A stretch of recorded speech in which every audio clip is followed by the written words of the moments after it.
first of all, what is your reaction to what happened on October the 7th? Oh, it was terrible, of course. I mean, we kind of get our news kind of also secondhand because, you know, my wife's family, they live in Gaza. They have cousins and uncles there, and their house also was bombed. We haven't been able to communicate with them for the past 3 days. Communication are lost. So we don't know actually what is the, how are they doing, but, you know, we're used to that. I mean, it's just like, it's very repetitive. We're used to that. We're used to them being bombed every time I'm moving from one place to the other. You know, it's just like those Palestinians, they're very dramatic. Israel killing us. But they never die. I mean, they always come back. You know, they're very difficult to kill, very difficult people to kill. I know because I'm married to one. I tried many times, couldn't kill her.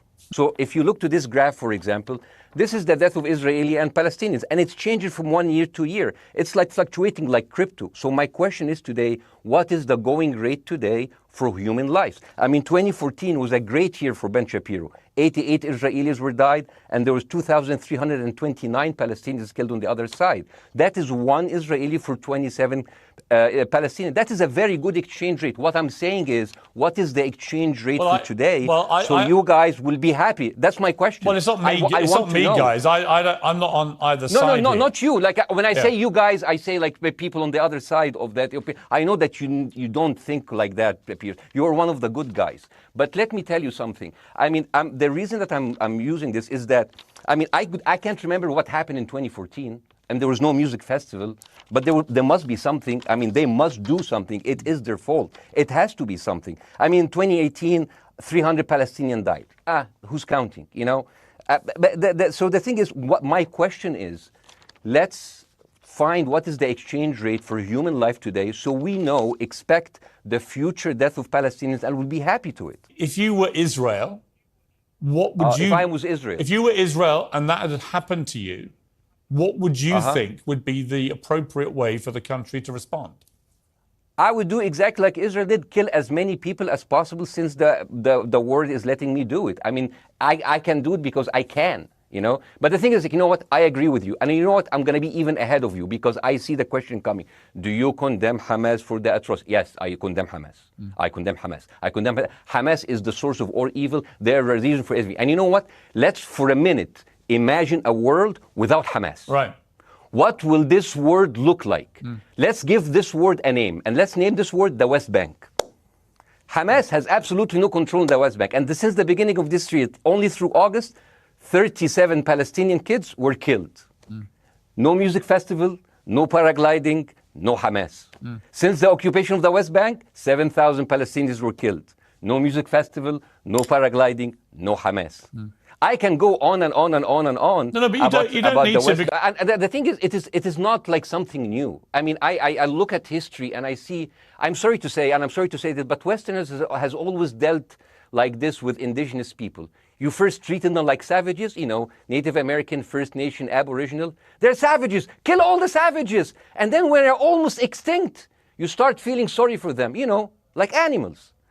So maybe the solution is that we kill as many Palestinians as possible so the few of them that remains do not bother you. And maybe Netanyahu, when he lives for another 100 years, he'll become a tree hugger. Let me just challenge you on this. And he will campaign for preserving the three Palestinians. You keep talking about... Yeah. I want to understand, what is the logic of Israel carpet bombing Gaza? I mean, if there's a logic, if this will make Israel safe, I want to hear the logic. So if they continue bombing, what are they hoping to achieve? Well, I think we know what their stated aim is. Their stated aim is to eradicate and wipe out Hamas. They believe Hamas are living predominantly in northern Gaza. They also are aware they're living amongst civilians. So it's an incredibly difficult thing. As I said in my monologue, you know, it is very, very difficult to see how they do this without massive collateral damage.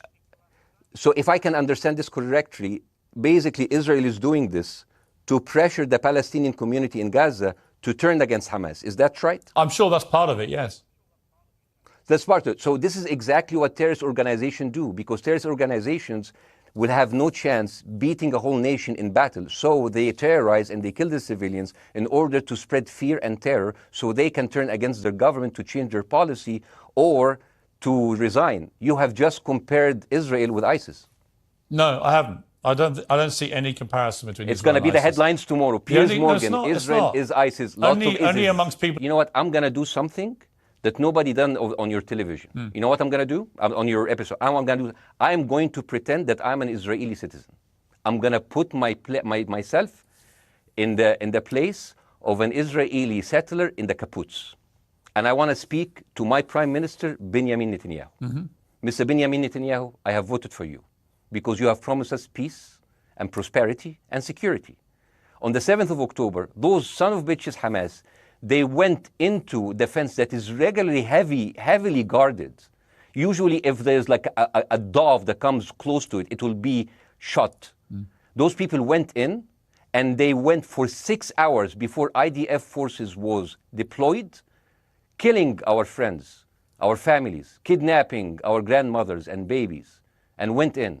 I want to ask you, Mr. Prime Minister, after you have fractured the Israeli community and you have fucked our courts, our Supreme Courts, what are you doing with the money being given to you, to the United States? Also, you are carpet bombing Gaza with absolutely no regard to our hostages, our people. I heard a rumor in the kibbutz that you're doing that you let that happen as an excuse to carpet bomb Gaza, so you push them into Sinai. And I didn't believe it. It's like, not my prime minister. He can never do that. And then I watched an interview for Danny Ayalon. He was your chief advisor. He was also the Israeli ambassador to the United States. And you know what he said, Mr. Prime Minister? He said that the solution for those Palestinians is to go into a vast land of Sinai and live into tent cities temporarily, temporarily, wink wink, until we build Gaza again, and then we invite you back. يعني عبط احنا بقى. يعني فاهمني؟ As we've seen this movie before.